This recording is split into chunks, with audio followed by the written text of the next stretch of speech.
Greetings, this is a lecture for Management 570. It is the very first lecture in Introduction to Human Resource Management and the State of Work and Jobs, as we are working our way into the second decade of the 21st century. So we'll spend some time talking about the basic definitions of HR and then look at how the environment and work and the nature of work has changed and why the role of the manager is going to change in relationship to how they manage their people. So we'll get into some of this stuff in a little bit. So there are a whole number of definitions for human resource management, and they all have different ideas, but most of them focus around three major issues. One is about managing people, the other one is about organizational goals, and the other one is about doing it effectively and efficiently. So the role of human resource management is to design the systems that the employees, the managers, the top management team use to manage the work on a daily basis so the organization can achieve its goals.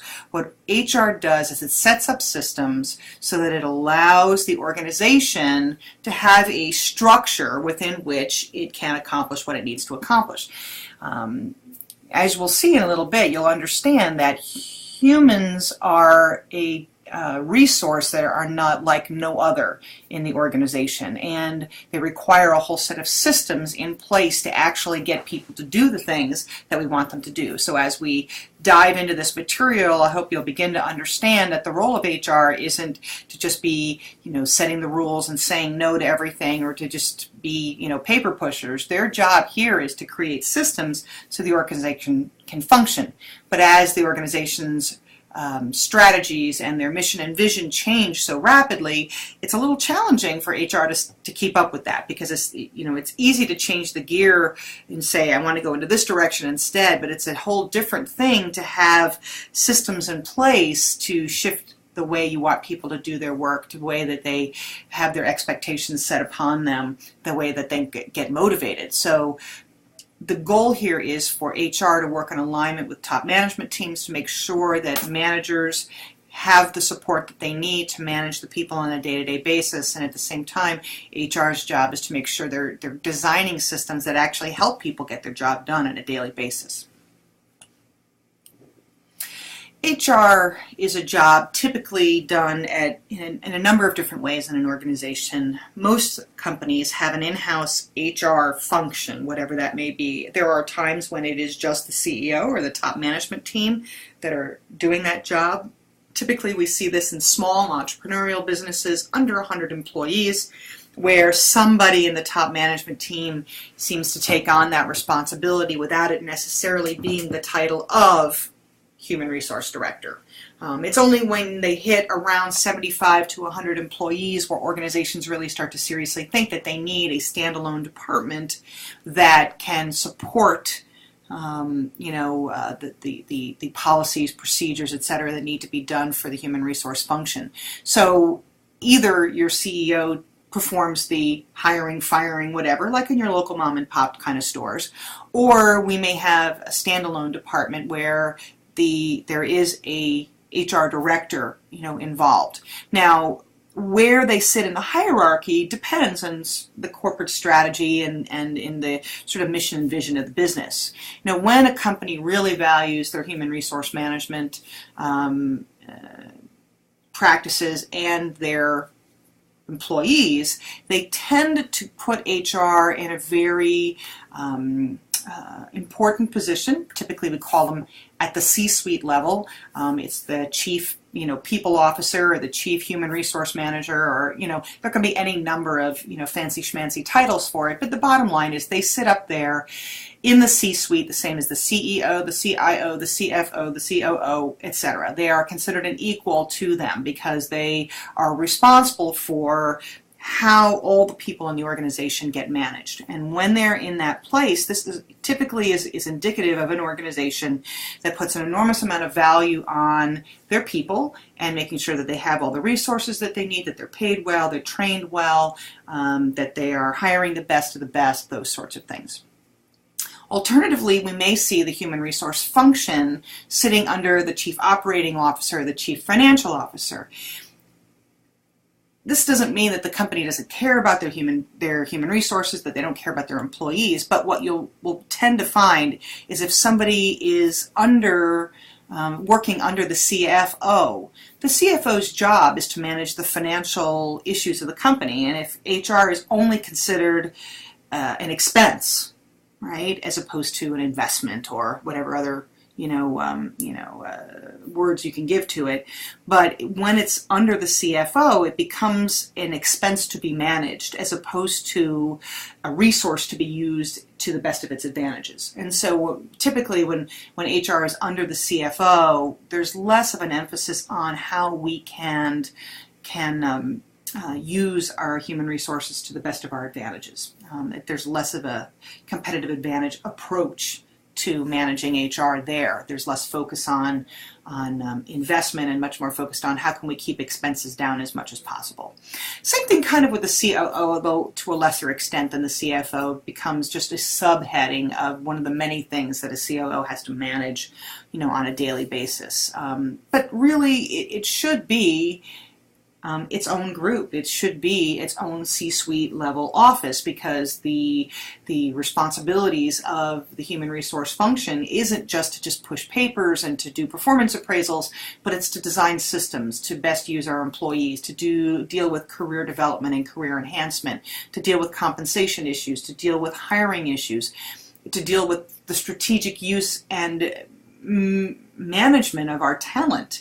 And when we use our talent well, this creates a competitive advantage for us, just like using our financial resources would be a competitive advantage, and having a marketing message that's important, or anything else. So the challenge now is, can we get the C-suite to open up its doors and bring HR into the fold? And we do find from research that's been done, when HR is a part of that C-suite, it's treated in a very different way, and these companies have much more flexibility and adaptability around how they use their people. Absent having your human resource employees and your human resource function in-house, there are a lot of companies that outsource, if not all of HR, certainly part of it.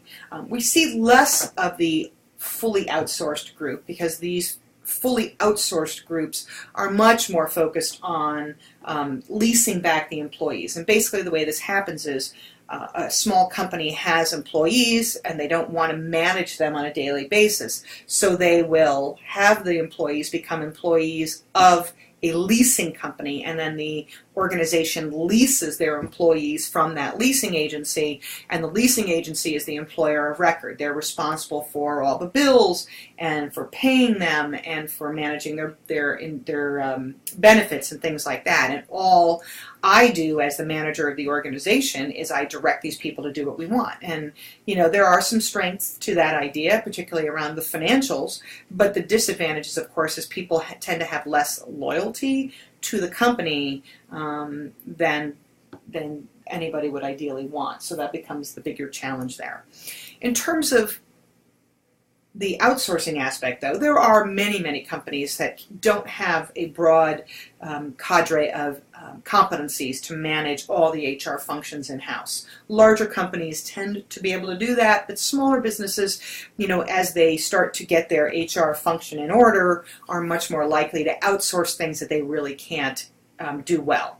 For example, they may decide that they don't want to do all the recruiting, they want to leave that to an employment agency to do all the recruiting for them. And the employment agency will recruit potential employees, they'll pre-screen them, they'll give them some initial tests to make sure they're employable, and then they move them on for the final selection decisions. Other companies will do all of that. They'll do all the recruiting and selecting and the hiring and the interviews, and they'll do all that for you and say this is a good person, and just let you do the thumbs up or thumbs down on them.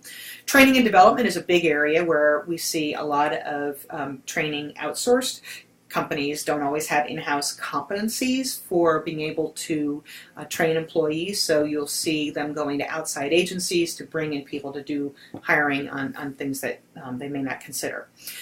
Where else do we see outsourcing that's not uncommon? Payroll is a big one, and that's where a lot of the a lot of companies like Paychecks and things like that are responsible for dealing with all the payroll stuff. So it doesn't have to be done in-house. The HR manager sends all the information to Paychecks. Paychecks then takes care of, keeping track of the hours and keeping track of the pay per rate, and then they generate the paychecks themselves. So this way it makes it easier. It's a very cumbersome accounting process, to deal with people's payroll, particularly if you have a lot of hourly workers, and so this enables them to manage that. Probably the one area you probably want least outsourced is employee relations. The last thing you want is people needing to complain about the company to somebody who doesn't work for the company, and having to go and deal with communication issues and things like that, and having to go through an outside source rather than being able to go to the organization and the chain of command within the organization to deal with these issues. So employee relations, there are companies that do it. They outsource employee relations, but they're not as successful in being able to manage their employees that well. Another area where you might see outsourcing is doing job analysis. This is the process by which we create job descriptions and job specifications, so we know what is entailed in the job and what are the knowledge, skills, and abilities an individual needs to do that job. So the job analysis process can be outsourced, and you typically can outsource that to a consultant who has some experience doing job analysis and doing job descriptions. So there's a whole variety of different things that can be outsourced for the company. Obviously, my bias is to keeping the HR department in the C-suite in-house when appropriate, and there's no problem with outsourcing on smaller things like training and other aspects that we maybe don't have the in-house competencies for. But I think when you start to separate your HR function in managing your people, who are such an essential part of your business, and you outsource the administration of them, you end up, I think, in a place where your organization is not going to be using their people to the best of their advantages. So we'll delve into this idea of human capital and the different kinds of assets that an organization has and has to manage. I mean, you might hear of these called as the factors of production, any number of different ways organizations think about this depending on the discipline that you're in. But there are 4 basic assets that a company needs to manage. They need to manage their physical assets, their buildings, their computers, their vehicles, things like that. Land, these are concrete, we can touch them, they have a value, and we need to be able to manage these resources. Then we have financial resources, again, cash and stock and securities. And this money is what enables us to do what we do, right? I mean, otherwise, why are we in business? We're in business to make money, and so we make money, and that helps us to invest in other areas that we want to go into, and gives us profit, so we can put that in our pocket and make money. And we need money in order to be able to do our job. Then we have intangible assets, things like patents and IT systems, which, you can't really tangibly touch an IT system itself. It sort of sits out there in the cloud. But these IT systems, if they're designed well, enable organizations to do their job quite readily. And that's our goal, of course, right? We want to have these intangible assets, things like patents, because they bring us money and give us a competitive advantage, in the marketplace. And then we have people that have individual talents and capabilities, different expertise, and people bring an enormous amount to the table. They are wonderful assets. They're important assets to the company. Now, when we think about physical assets, and we think about financial assets, and even when we think about intangible assets, they're considered assets, and they are considered investments. When we put money into these things, these are considered investments. But when we invest in our human resources, they're expenses. They're not investments. So the human capital, the human asset, is treated very differently than other assets, simply because, they are not thought of as an appropriate investment. They're thought of only as an expense. If you think about that attitude, when all you think about is your employees as an expense to be managed, you don't think about them as something to invest in, something to value, something to leverage for a competitive advantage. And think about it this way. Money pretty much behaves the way you want it to. If you put money into a bank account that has a certain yield and an interest rate, it will yield that. It doesn't decide one morning to wake up and say, I don't feel like earning interest today. You know, your IT system will function as you design it, and it will be utilized as you've designed it to be utilized. That's not to say that there aren't mistakes that are made in IT systems, as you know, but the bottom line is when it's designed to work in a certain way and it works, it doesn't one day decide, well, I don't feel like working today, I think I'm going to sleep in. Humans are the only resource that really have a mind of their own, that can make decisions on a daily basis, what they want to do, when they want to do it, and how they want to do it. So our goal in motivation, which you will hear in your next lecture on motivation, our goal with motivation is how do we harness individuals and get them to work in the way that we want them to work at the level of quality that we want them to work at, so that we can leverage their expertise to create advantages for us in the organization. So think about it that way. The human resources stand apart because they're not really assets, they're not really investments, they're really expenses in the way that, you know, our general accepted accounting principles argue. And then alternatively, they're the only resource that actually has a brain of their own, that can make decisions about what they want to do and when they want to do it. I love this cartoon from Dilbert. It has been a standard for me for probably 20 years almost.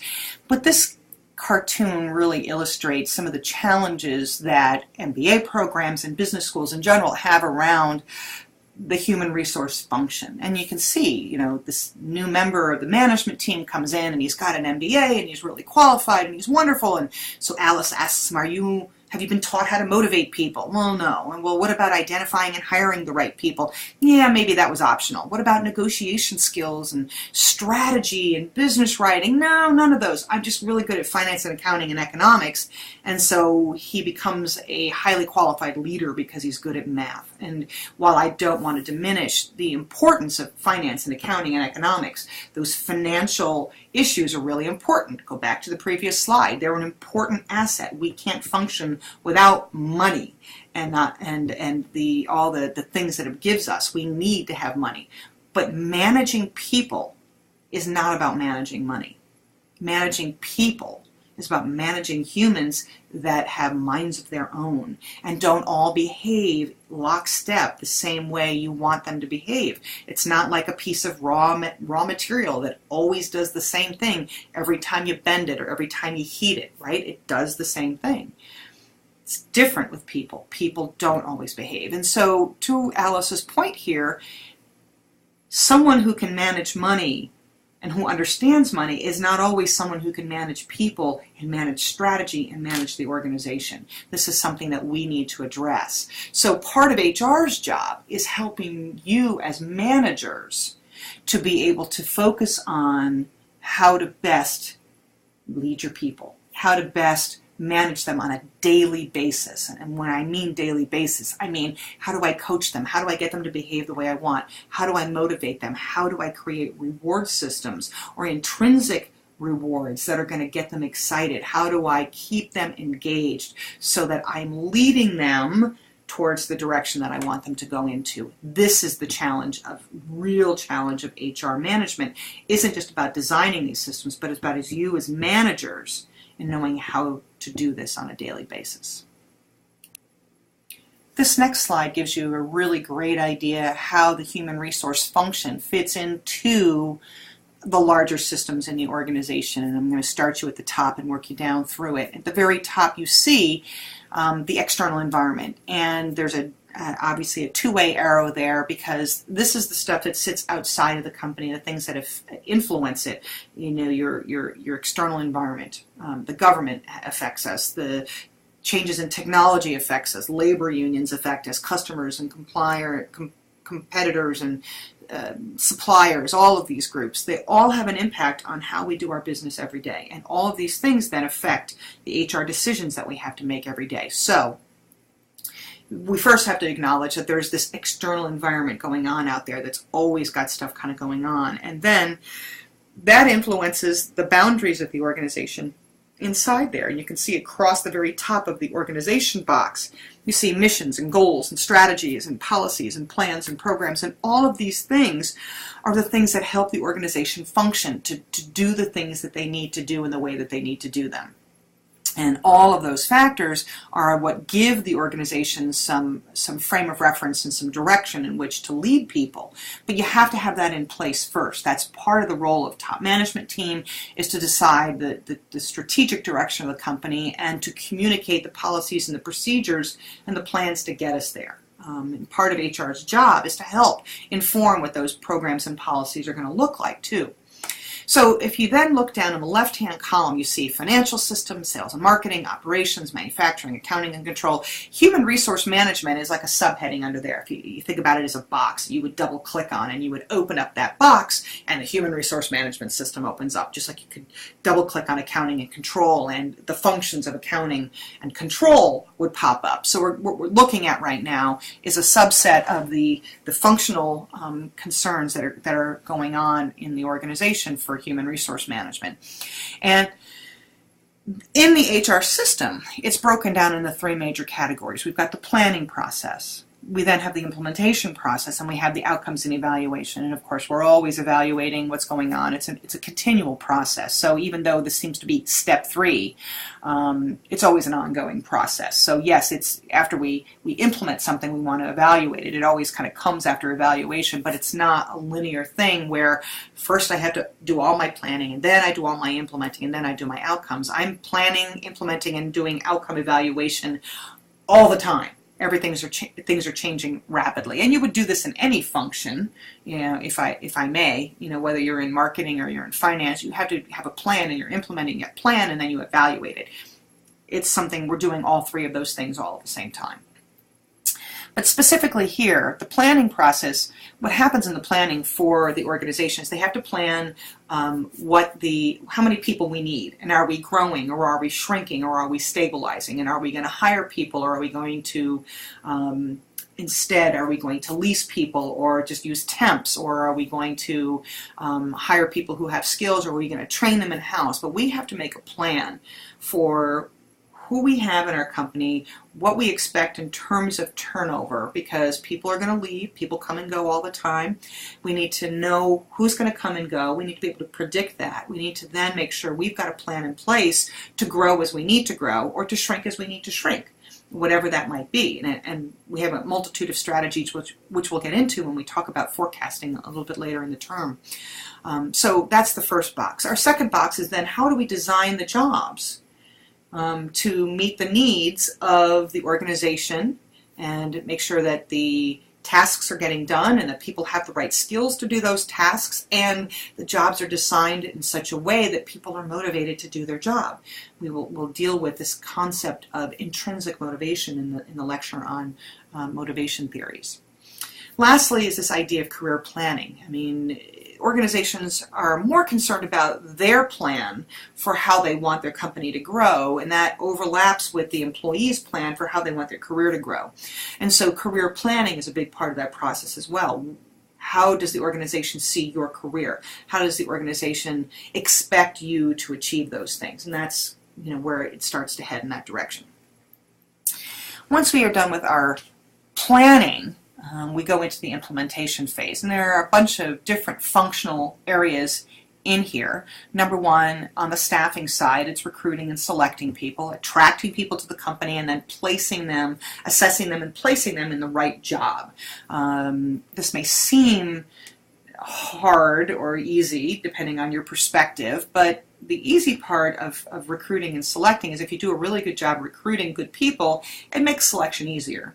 And if you are really good at assessing people, you can find pretty much a lot of people who are able to do a job. The harder thing is not just finding people to do the job, but finding people to do the job well within the context of my company, my culture, my mission and vision, people that are consistent, have consistent work ethic and values as I do. That's a harder match. You know, so the person-job match is relatively easy in comparison to the person-organization match. Finding the right person to fit in to the company is the bigger challenge here. But both of those, work hand in hand, and we'll spend some time talking about how we can do interviews and how we can assess people.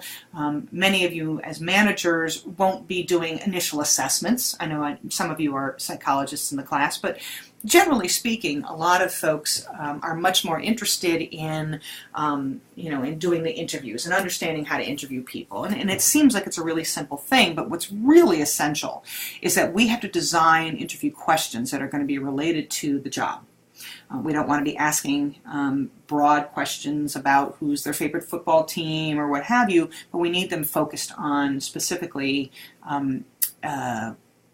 what is important for the job and how do we then make hiring decisions around that. So some of the things that we'll be doing in this class is helping you to learn how to assess a job description, come to an understanding of what the knowledge, skills, and abilities are for somebody to do that job, and how do you then write questions and assess people to do that, because you may be handed that job.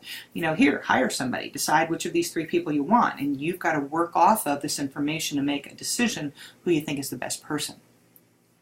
In terms of compensation, there's less flexibility around compensation because base pay is determined largely by the top management team and by the HR function. They know what the pay structure should look like, and they design a pay structure around that. But and the same thing for the benefits. But it's the pay for performance stuff that we're much more concerned about. As I evaluate people, as I do performance reviews, I then need to figure out how well did somebody perform, and will there be money to give them a raise? How do I assess them and then give them the appropriate feedback on that, and then give them the appropriate reward? This is all part of the motivation system, right? We need to reward people in an appropriate way, and we do this intrinsically and extrinsically with job design and pay and benefits. But our goal is, how do we pay people appropriately so that they take us seriously and that they continue to want to do the work that we have set out for them to do. Performance management is that box in the middle, and we certainly can argue that there's a lot of these factors influence performance management, right? Recruiting and hiring the right people with the right skills and the right learning orientation affects performance. Paying people appropriately for their performance affects performance, right? Training people to have the skills affects performance. And if unions are involved in the process, the same sort of thing occurs. They have a say in the performance management of people. But performance management is a complex topic. It involves doing performance appraisals, yes, but it also involves coaching people, mentoring people, helping to develop them. It involves making sure we've got good policies in place that are being followed so that people are performing the way we want them to perform, and that when they have extenuating circumstances, like they may have drug addiction or alcoholism or personal problems that are interfering with their ability to perform, or we may have an unsafe workplace that's creating a problem as well, our goal is to intervene when we can to make sure employees are getting the help they need. Otherwise, we lose, because we've already invested in them. We lose their ability to function, and we lose our investment. And so our goal in performance management is, how do we find a way to maintain our investment, to keep our employees and to move forward from there. On the right-hand side, I've already mentioned development and unions and labor relations. On the development side, what we're talking about is, how do we train people in the skills that they need to do their job today? And in the career management side of things, again, going back to the point on career planning, how do I help employees to manage their career? How do I develop a system in place where I know I have a succession plan, where people know that they're on the track to be promoted, to be advanced in the company to higher levels? Are they getting the skills and experiences that they need to be developed in that way? And development is a huge area right now. So coaching, mentoring, things like that fall under this idea of development. We'll spend probably 2 or 3 weeks on this alone, because this is an important part of career management, and being a good manager is helping to coach our employees to be good performers, to behave the way they need to, and to do the work that we need to do. It all ties into the motivation theories and coaching ideas, and your book on coaching, The Coaching Manager, is getting at that. Labor relations is the last one. Not every company has issues around labor relations because not every company is unionized. I will tell you, in my humble opinion, that the better a job the company does in terms of recruiting and selecting and paying people fairly and managing them well, the less likely they are to worry about union issues. You're less likely you are to see a union wanting to organize a company. When you do the right thing by your employees, when you've built trust, and when you follow through and do the things that are asked of you, you will find that your employees will do a great job.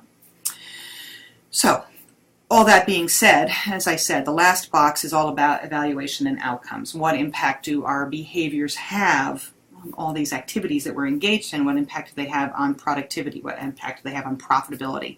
What impact do we have on turnover? Are we losing more people? Are we having problems with government regulations where we're getting caught all the time with our hand in the cookie jar? So we need to, have an ethics program. And so, that's part of what we need to manage. And just making sure our working conditions are in good shape, that our policies, procedures, and practices are making sure that our workers feel safe, whether it's safe from the equipment that they work with, safe from coworkers who might go a little crazy, or safe from the outside environment, somebody coming in and doing something inappropriate. And safety isn't just about, physical safety, but it's also about psychological safety and making sure that, for example, people don't get sexually harassed by vendors or by customers or things like that. Becomes one of those bigger issues that we'll be addressing later on in the term. Briefly here, you can see this slide tries to address how the role of HR has changed over time. Why is this relevant to us? Well, because in the past, a lot of the administrative work, the managing the performance appraisals and giving people feedback and doing all the hiring was primarily done by HR. But what we notice that HR itself, the HR function, is much more involved in the strategy side of things and less so in the administrative. Who's picking up the slack? That's you guys as managers. You're picking up the slack. HR designs the systems, managers implement the systems. So you need to know how HR works in a broad-based way so that when you get into organizations, if you're not already, you know how to manage them on a daily basis. This slide illustrates some of the major challenges that HR faces in terms of helping manage the people in the organization. Number one is the issue of globalization. How do we deal with global competition? How do we deal with managing our employees who might be working in global locations? This comes into issues with how do we deal with telecommuting and things like that, or if we have global virtual teams, some of those challenges as well. Then we have the economic and technological changes. Obviously, technologies change, and as the economy is either up or down, we have to deal with, we deal with our employees in different ways. When the economy is really good, it's more challenging for us as employers to find really good employees because the employees have all the power and negotiating power, right? They can come and go with organizations, get top dollar, get all the benefits and bonuses that they want, and it works really well. But when the economy is really bad, that's when the employer has more negotiating power and they can get and keep the best people, and because there's not that many jobs, and organizations tend to pay less attention to how to manage and keep people well because they figure, hey, I lose this person, there's another good one right behind them. So it's unfortunate that organizations don't think more strategically about how to keep people even when times are a little tough. That they focus more on what their own needs are as opposed to really thinking about when I invest in my employees when times are tough for them, that will come back in terms of decreased turnover and advantages to me later on. And a lot of companies don't see it that way. They just think of people as pawns to deal with in terms of economic battles, and they move on from there. Other issues that HR has to deal with is cost pressures and restructuring, and obviously any company worth its weight in gold needs to always be assessing the way that they do the work, why they do their work, whether or not their product mix or their strategic businesses are functioning well for them. So as companies are assessing these things, they're making decisions to keep or toss and all sorts of product lines and divisions and things like that. And unfortunately, what goes along with that is people may have to come and go, given that. And I'm not saying that we shouldn't lay people off. We absolutely have to do that at times. There are times when we don't have the demand and we have to deal with these issues. So obviously doing this in an appropriate and fair way is also important, but we can't blame the employees when top management team is not making good decisions. So there becomes our challenge. Who ends up getting the raw end of the deal? Most of the time it's the employees that get the raw end of the deal, and the management team, still stays intact, right? So these are the concerns. So we do have to obviously respond to issues of costs, because we are a cost center. We're not a profit center in HR, but it's also very important for us to assert that, when we invest in our employees well, even though it may seem difficult to invest now, there's long-term advantages to that. Problem is, a lot of organizations have a very short-term focus on how they deal with their money issues and their employees, and so they would rather get rid of people as opposed to finding a way to better manage them. But strategically speaking, if we aren't reorganizing, rethinking the way we do our business, we're going to die. So there may come a time when we have to rearrange the way that we do our business, or we may streamline it in a way that makes it more efficient. And in those restructurings, we're going to lose people in the process. So we've got to balance, the need to invest in and keep our employees with the need to be more efficient and be more focused on how to streamline things in the company. So that creates a little tension for HR there. Lastly is, of course, the changing demographics and diversity in the workplace. And these are, as organizations are being more, thinking more about diversity and diversity management and some of the challenges and the benefits of doing it, we've got to address those issues as well. One of the things that I think is really important to communicate to people is that there really only have 3 guarantees in life. And I'm borrowing this from Ben Franklin, so my apologies to Mr. Franklin in advance. But we know for sure that we're all going to die, right? And we know for sure we're all going to pay taxes. Even if the Republicans and the Democrats are in the office and they're saying, oh, no taxes, there are going to be taxes. We're always going to pay them. But the last thing that we can be guaranteed is that things will change. Things will change tomorrow and the day after that and next month and next year. Things change, sometimes at faster rates than others, but the bottom line is things will change, guaranteed. And so if we expect things to stay the same over a long period of time, we're going to be in trouble, because when the world changes around you and you don't change in response to the world, you're doomed for failure. There's no getting around that. So how have things changed in the workplace? And of course, we'll go through each of these items in more detail, but just very quickly, it used to be that organizations were much more paternalistic. You stayed with them for life, and we don't see that anymore. We have much more emphasis now on technology and intellectual property and all the espionage that goes around that, and that ties into, obviously, the safety and security issue down a couple bullet points. We want to make sure we've got good technology and good intellectual property that can become our competitive advantage, and if we don't have security systems in place to protect that, we're in trouble. In a globalized economy, those safety and security threats become much larger. We know that there's lots of concerns with the internet and internet hacking coming from China and various other businesses. ISIS is using technology in a very different way, and they're sort of using cyber crimes and cyber aggression in a really broad sense of that term.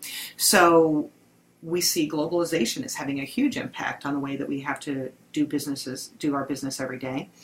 There's a strong emphasis on upskilling, that employees need to have skills to be able to do their job.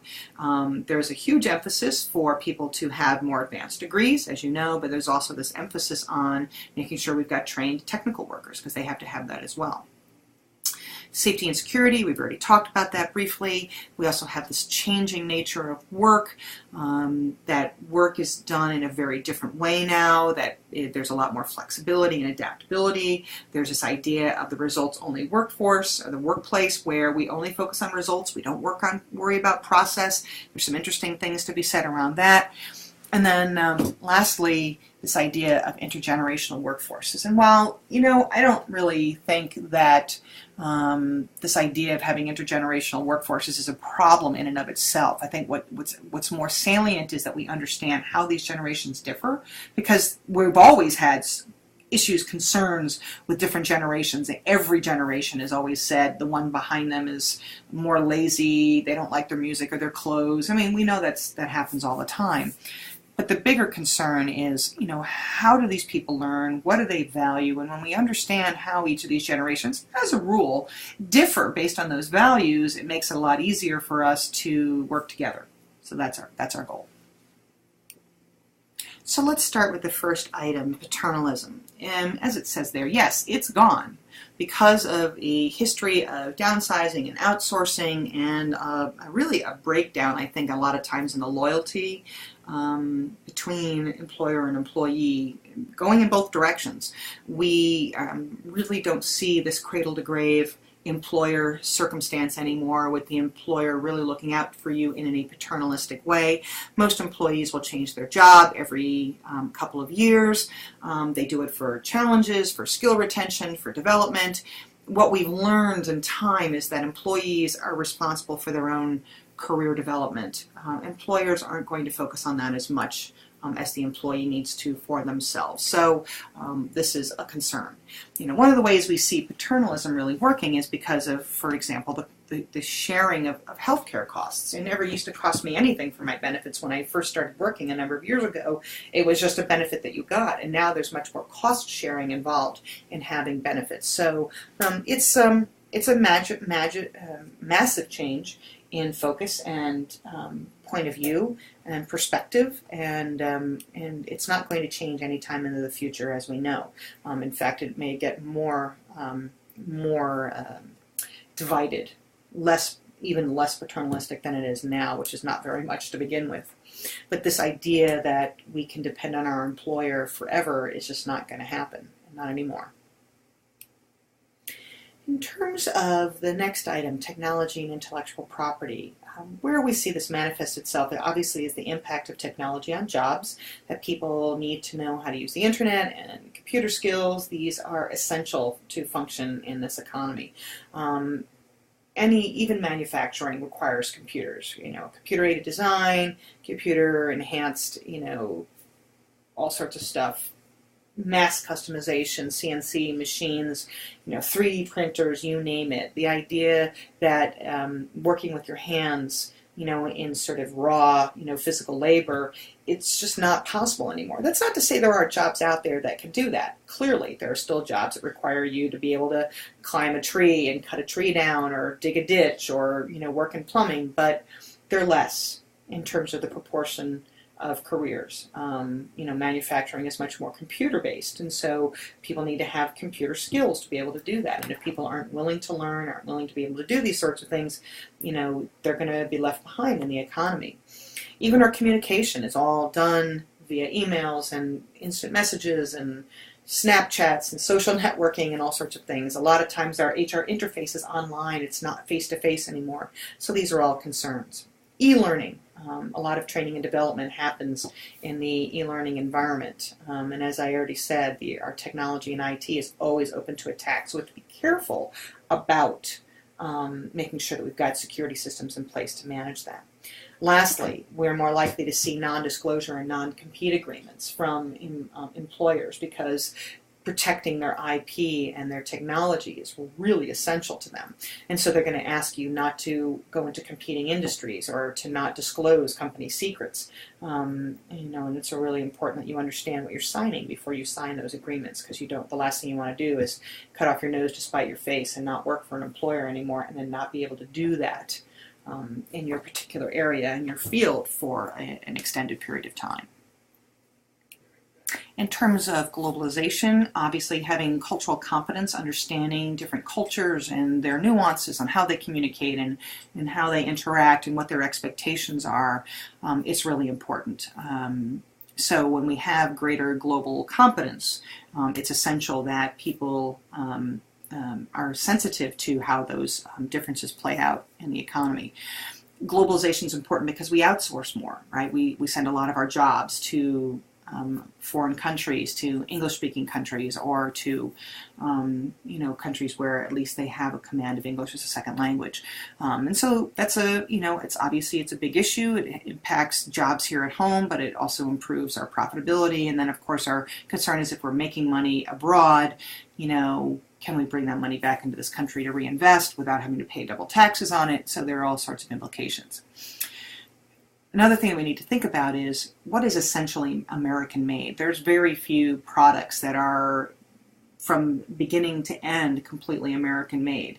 How is my Honda that was made in Ohio more American than your Chevy that was assembled in Mexico? Maybe because they are American owned, but that doesn't necessarily mean that it's American made. So a GM car might be American owned, but it might be made elsewhere. So this idea of what is American made or not, it's a straw man, if you will. The idea that things have to be American made. We need to compete. We need to compete in a global environment. We need to compete based on product quality. We need to compete based on quality of human resource skills. I'm all for, outsourcing jobs if it's the best quality opportunity for jobs. But at the same time, if we run into a problem where, people aren't able to do their job, that's a concern. I've talked to plenty of IT, on IT helplines where I need help with something and the person can't speak English to help me. But, I'm glad that the company outsourced it to save the money, but they're not helping me as a client. So outsourcing for the sake of outsourcing just to save money is not a good idea. We still need to be able to deliver the product and the service or whatever it is. And for me, I'm less concerned about it being American and much more concerned about making sure it is the best that we can be. And if we can be the best, and if we can do that in-house, and that's the best, and that's where it should be. But it's important for us to recognize that we don't dominate the global economy anymore. China is a big player in that, even though they're not involved in the TPP. They are a big player. Europe's still a big player. And we're starting to see other countries really growing in terms of their prominence in the economy. The boundaries that we have between countries, particularly because of technology, makes things much easier. I do remember days when we were doing business with Japanese clients where I had to get up at 2 a.m. to have conversations with them in order to facilitate deals. And alternatively, we don't need to use phone lines anymore. We can have internet, cell phones, asynchronous communication that makes things a lot easier for us. So our opportunities for globalization have been opened up because of technology. So you can see how all these factors kind of interplay. In terms of employee skills, as I already mentioned, this idea of upskilling and how important it is. A master's degree today is what yesterday's bachelor's degree was, and high school degrees aren't even considered relevant. And if you don't have a high school degree, good luck. Finding work is almost impossible. But we still, believe it or not, have shortages of highly skilled workers. We've got a lot of people in that mid-range, but some of our highly skilled workers, we're importing them from other countries. We need more people interested in going into STEM who can do that work. We're seeing some emphasis with companies who really care about human resource management and more emphasis on training. They're doing not only company-specific training, which one would expect under economic theory, but they're also doing general training, making sure people in the company all speak English as a second language, that they're competent in that area, that they're literate, they can read and write, and do some basic math. So there's a lot of companies that invest in, particularly if they're hiring people who are laborers, right? They want to invest in making sure everybody speaks the same language, and has some basic skills. So they will invest in literacy and ESL training for employees. But it's not just that. They're also doing computer training and sales training and all sorts of different training. The challenge that we have around the area of training and development is when economic times get tough. That's when we need more training. That's when people are expected to do more with less, which is kind of a ridiculous statement, but nonetheless, that's what it is. So if you expect people to do more with less, you've also got to provide the resources and the support for them to be able to do that. So when you cut those resources back, they're not able to fulfill that demand. They can't do more with less because they don't have the tools. They haven't learned the tools to use to do that. They don't know the skills that they need to take on an extra job that they never had to do before. So this becomes a concern. And more companies, particularly those that are smart about wanting to invest in human resource management and their human capital, are doing much more active, proactive development of their workers. That's not to say that all of them are doing that, and it's not to say that it absolves the employee from taking their own career development into their own hands, because it doesn't. But there are those companies that care about human resource management really are doing a good job of helping develop their workers in that arena. In terms of issues of safety and security, we have to deal with concerns about acts of God or terrorism or earthquakes and tsunamis and things like that. These are much more prevalent. I mean, this comes around with global weather changes and climate change. I mean, it's changing. Some places that have been cold are now warm, and some places that were warm are now cold. I mean, it's really shifting. And so because of these shifts, whatever your reason is for why you think it happens, obviously some groups think it's, people are contributed to it, other people don't. Regardless of your opinion, it's still changing. So we are more likely to see more earthquakes, more hurricanes, more tornadoes. We're seeing them in different ways and different times than we typically saw them when it came to our season. They're becoming much more frequent out of season. We've got issues of terrorism and bioterrorism, people putting anthrax in envelopes and poisons in all sorts of stuff. So the amount of violence that we see, you always are hearing about shootings that are occurring. This level of violence hasn't stopped, and anybody that says the violence has stayed the same, there's some research that's been done that shows that some of the gun violence has definitely increased, and increased in people's workplaces. So, we can get into a huge debate on this, but the bottom line is we are much more focused on keeping our workers safe and keeping our employees safe. This was less of a concern before 9/11 and became much more of an issue after 9/11, where we needed to keep track of people, and we need to make sure that we had systems in place to help people when terrorism and acts of violence or God, came into play. Along with those issues of safety and security, again, partly because of the whole issue with 9/11, is how do we deal with record storage and record safety? Where do we put our records? A lot of the people at the World Trade Center had their storage in their basement. Duh. When the buildings collapsed, all their records disappeared. So we need to have them off-site. Can we do that to make sure that they're in a secure place so that they are going to be protected so someone can't come in and steal our things? Again, the idea of protecting our intellectual property, I've already talked about non-compete and non-disclosure agreements under another heading. It's the same sort of idea. Our intellectual property is going to get hacked pretty regularly. Our identities are being hacked. We need to keep our employees and our customers, their identities and their safety their personal effects safe. That's our job. And then we have the impact of Homeland Security on hiring and people, the intellectual property and human resources that we can use. We want to be able to hire people, but a lot of times we're constrained because of where they may come from or what their religious beliefs are, and they have to jump through so many more hoops in order to be able to do that. I used to work for a Lebanese bank that hired a lot of Lebanese nationals and Lebanese Americans, and today I can't even imagine what it would be like to do HR for that company, because the requirements to do background screenings and things like that to get people visas is much more challenging. It was less of an issue and a concern for us when we were doing it in the 80s. A bigger problem nowadays in terms of getting people visas to do work. Then we have this issue of how jobs and work is changing. Work is the effort that we put into accomplishing or producing some sort of results. The job is all the tasks and the duties and responsibilities we have. So I can work every day as part of my job, if you can think about it that way. Work is the things that I do to get the outcomes that I want, and the job is all the things that I am responsible for. It's sort of the larger job description, if you will. And the work is the individual things that I need to do that.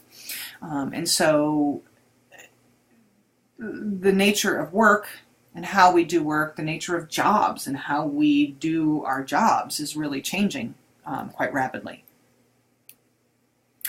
Here's an example of how work has changed because scheduling has changed. We see lots of differences in the way work was scheduled years ago compared to the way it is now. We see much more flexible scheduling, job sharing, global workforce schedule challenges, because we're trying to deal with a global economy and global businesses. So, I work at night, you work in the morning. Can we get some overlap so we can talk to each other?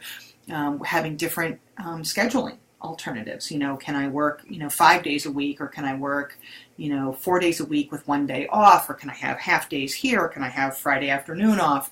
So we start thinking about different scheduling alternatives. Do we work 3 shifts, 5 shifts, 4 shifts? What do we need in order to be able to make these things work? So scheduling work is different.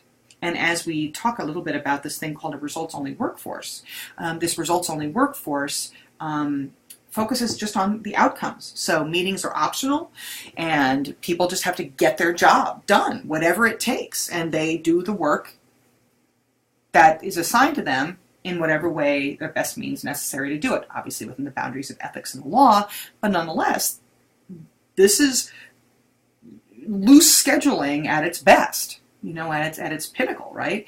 Just get your work done, whatever it takes. And so there are some advantages to that, and there are some disadvantages to that, and we'll talk about that in class. This slide gets at some of the things that will affect virtual teams, because that's, again, as we know, is a growing trend, A, because of technology, B, because we have a global economy, so a lot more teams function in a global context.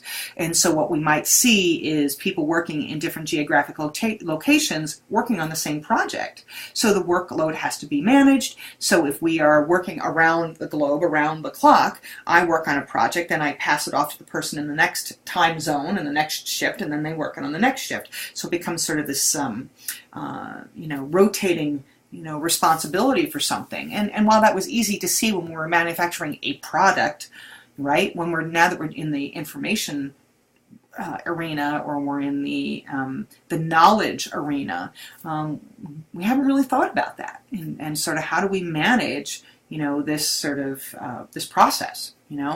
So virtual teams are one of the ways that we can do this, where we have people working virtually. They use technology to communicate, to train, to get all the resources that they need. They coordinate everything through the virtual management, and you can get technology, programs, project management software that helps you to manage that. So everybody has access to it. Everybody knows what they need to do, what needs to be done when, where they're at in the timeline, et cetera, et cetera. It's fascinating.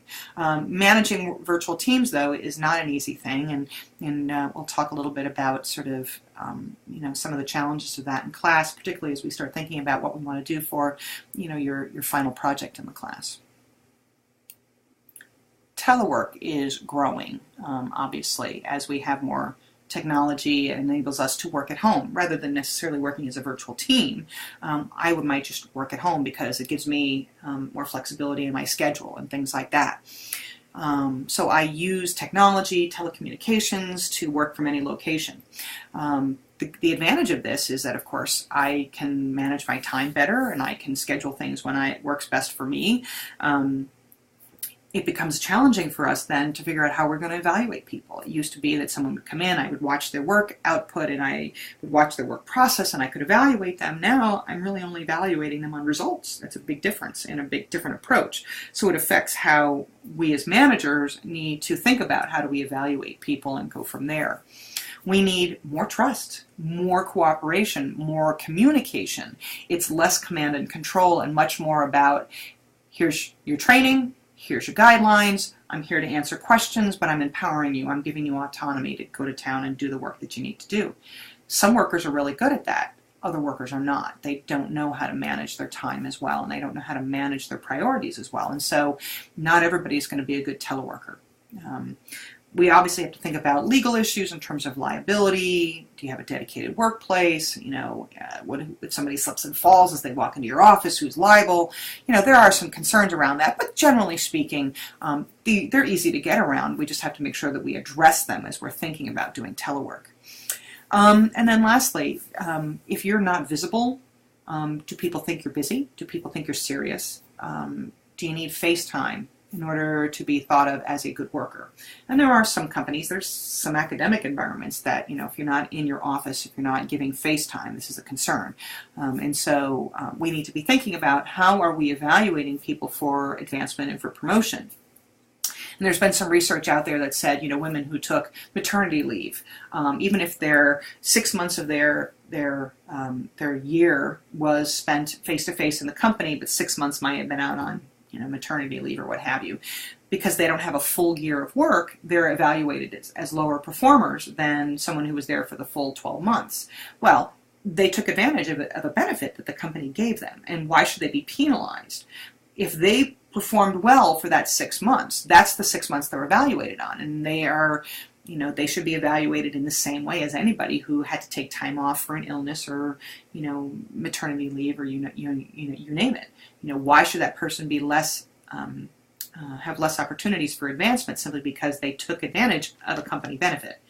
That's a cultural issue, right? And we'll talk a little bit more about that. There are cultural issues where companies can have all sorts of wonderful benefits on the books, but when the culture says, don't take that benefit, don't do this, you won't be considered a serious worker, we're really not supporting workers and being able to be flexible and adaptable and to do the different jobs that they need to do.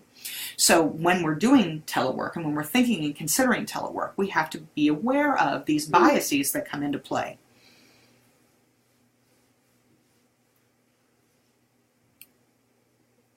So this slide simply highlights how telecommuting has grown in the last number of years. Obviously, the data only comes from some slides that I had from 2005, and I know that it's grown significantly more, obviously, since even the forecasted numbers in 2008, because it's now 2015. It's about 7 years from that. But you can see that worldwide, people are much more likely to be telecommuting in global environments in other countries than we are here in the United States, and I don't think that shift has changed at all, but I'll see if I can find some up-to-date numbers on that. These next few slides deal with the differences in the multi-generational workforce, and I'm going to probably not elaborate as much on each one of these slides because I think the information is fairly straightforward. I mean, I think what you have to realize is that we have 4 basic generations, very few traditionalists now, but more boomers, Gen X, Gen Y, millennials. These are the ones that are primarily in the workforce. Millennials do make up the largest percentage of employees now in the workforce, although they are at the lower levels, obviously, because they're part of the growing influx of people entering into the workforce, as our traditionalists and boomers are retiring. They all differ based on their perspectives, their working styles, their values, their communication styles, and the way that they deal with conflict. This should be no surprise. We all differ based on that, but these generations tend to have some themes. This slide is from 2011, so again, it's about 4 years ago, and it already showed you that millennials were a fairly sizable percentage of the workforce, and certainly in the last 4 years we've seen that shift even more. Less traditionalists, slightly less boomers, many more millennials, in the workplace. So, we're starting to get a good illustration of what that shift looks like. So this slide illustrates some of the things we know about traditionalists, some of the important events, the Depression, World War II, that really shaped the way that they see the world. They believed work was a privilege, and this came from their experience with the Depression. So we know that because they didn't have a lot of opportunity for work and work was scarce, they think of work more as a privilege as opposed to a right. And so that shapes the way that they think about work behaviors and work ethic and things like that. The slides again talks about the importance to them of having a good work ethic and the discipline and the stability that goes with that, and that's very important to them. Again, remember, they lived through the Depression and World War II where things were scarce, so it's a concern. So here's a great example of some of the compelling messages that they got from the newspapers and from their parents and from their families and from their government about being heroic and making sure that they stay in line and do the right things, make do or do without. This is a big part of who they are. The most radical technology that they faced was the radio, right? When they were, they suddenly connected people to each other. So traditionalists found the radio to be, this amazing technology. Boomers are a bit different. They are much more shaped by the space race, by civil rights, Kennedy assassinations, the Vietnam War. These are the defining events for them. They talk about how important it was for them to be involved in decision making. They really wanted to make a difference and to change the world. For them, the job was a reflection of who they were. It was who they are. If you had a good job, it was a measure of your self-worth. And they got, I think, some of these messages from their parents who were traditionalists, that, you worked hard and your job was something that you valued and it was a reflection of who you were. So they took that perhaps to an extreme, the yuppie movement, if you will, the idea that if I work long hours and I go the extra mile, it's going to be the best thing for the company. What they forget is that it starts to interfere with people's private lives, right? They expect you to be available 24/7, and that's not kind of how it works. But unfortunately, that's the perspective that they were raised in. They are much more team-focused. They went from sort of this idea of the individualist to really thinking about how can we work together as teams. So this is the first generation to really start thinking about team process. As it says there, boomers are really redefining the idea of retirement. They are getting second and third careers. Maybe they're not retiring at all. They're working later and later in their life. This is great for them, not so good for the millennials who are coming in and want to have these jobs. But you have an example of some of the compelling messages that these people got from their family, from the media, from the radio and the TV and things like that. Change the world, work well with others, live up to expectations, duck and cover, which was the whole fear of, nuclear annihilation that weighed over boomers as they were growing up. Their defining technology was the television. This was something that we take for granted, but was a big issue for them because they became introduced with this thing that can certainly bring the world into their home. Big difference. Gen Xers are a little bit different. Instead of being focused on sort of work all the time, these were people that learned to not trust. They don't give away their loyalty very readily. The things that sort of framed the way that they saw the world had to do with all the corporate layoffs and all the nuclear problems and brand new computers at people's desks and the global energy crisis where suddenly gas was, several dollars a gallon, which we take for granted now. But, when gas used to be 50 cents a gallon and suddenly it's $3, it's a problem, right? When we had shortages in gas. We saw the end of communism at this point in time and more recessions that were huge, leaders falling and failing. People started to not trust their leaders. They became more cynical. They were less likely to trust others and to give their loyalty to others. And of course, that's a challenge. They learned how to succeed, in depending on themselves in a changing and chaotic environment. But nonetheless, it frames the way that they see themselves and the way they see the world. As I said, our Gen Xers are reliant. They are results focused. They like to streamline things. They don't want to have time wasted.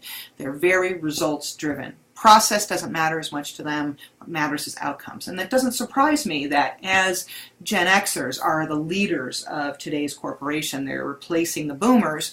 We see much more emphasis on results focus. I don't care how you do it, get it done.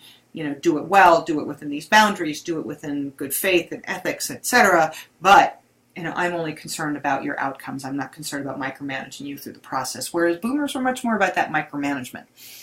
These are the messages that they got. Ask why. Take care of yourself. Be real. Don't depend on heroes to do these sorts of things. So this is a cynical group. There's no doubt about it. The PC was their defining technology because they all grew up with TVs, but suddenly the PC being on their desk was a really interesting change.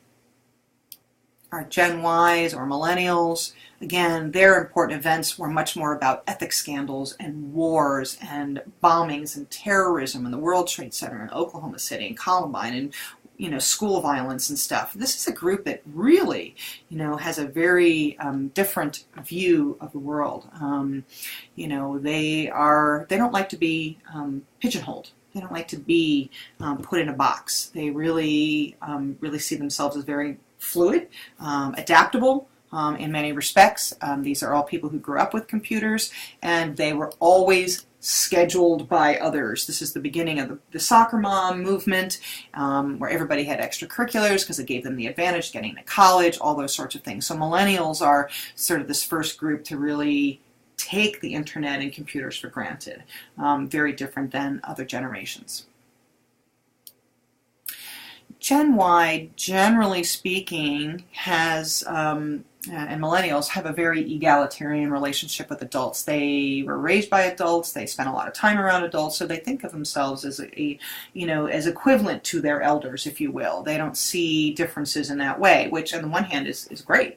On the other hand, it can be offensive, if you will, for those like traditionalists who sort of earned their time and earned their prestige and earned their role in society. This is a concern, right? So the egalitarian relationship sounds great, except the downside is you forget, this group forgets that they have a lot to still learn.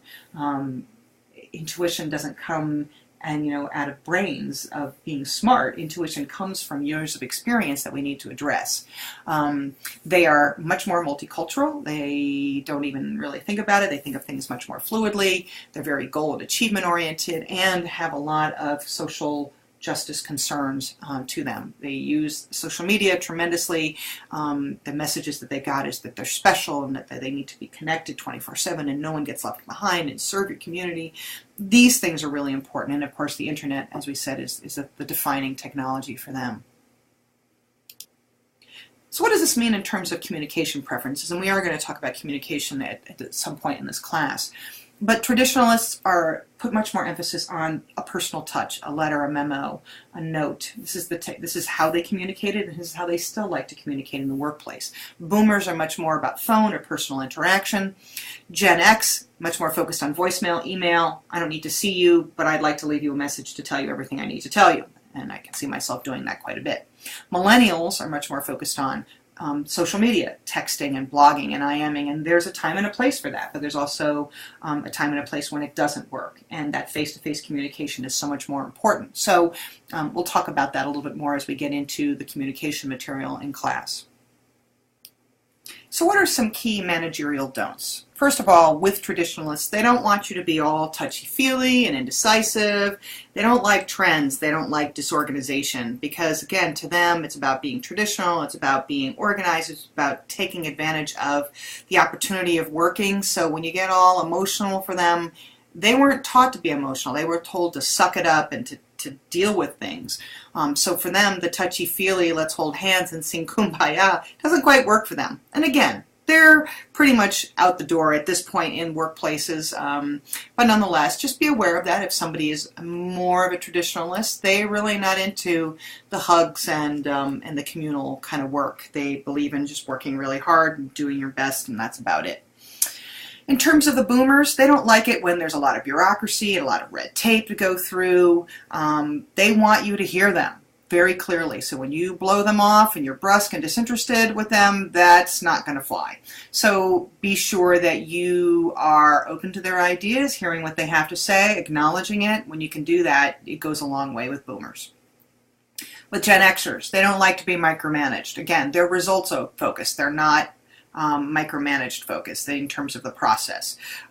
They want to make sure that if you're going to say I should do something, then you need to practice what you preach. You need to be there and do the right thing. Focus on results, and they don't like to schmooze. They like to go in, get their job done, and move on. The whole idea of schmoozing and networking, just exhausts them. And with millennials, they don't like cynicism and sarcasm, which is a challenge because their bosses, the Gen Xers, are very cynical and sarcastic.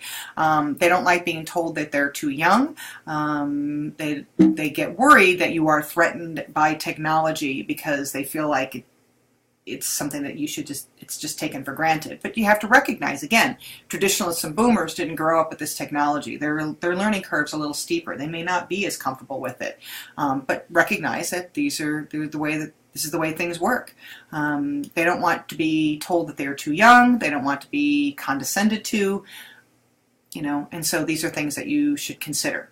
But here's the bottom line. For all of these, notice everybody really wants to work hard. Really, everybody wants to do a good job, and everybody goes about it in a very different way. Some ways are not better than others. They're just different. If we expect everybody to work lockstep, this is going to be more problematic for us. Our goal is, of course, is to make sure everybody's working together on the same page.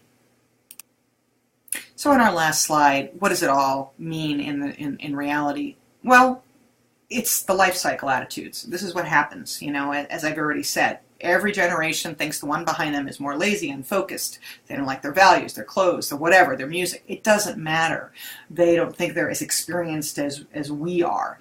Yeah, you're right. We're not. You know? They're not, because they have to have those experiences themselves in order to get there. You know, traditionalists need to be open to the ideas of boomers and the ideas of Gen Xers and the ideas of millennials. And learning can go both ways. It's not just a one-directional thing. So we can have bi-directional mentoring. We can have, you know, millennials mentoring boomers and traditionalists on certain things, and vice versa. You know, they have rich experiences. You know, millennials have a lot of confidence in themselves, but you also have to remember too that millennials don't have the same kinds of experiences as people who've been working for years. At the same token, their experiences are not necessarily in the areas where boomers are experts, maybe around issues of technology and social media and stuff like that. So there has to be a way of people learning from each other, and when we can do that, this is going to be huge. And the best thing for organizations to succeed is when we utilize the best of all of those generations in combination to be successful. So this concludes our introduction to HR, and also concludes our discussion on sort of the state of work and how things are changing. And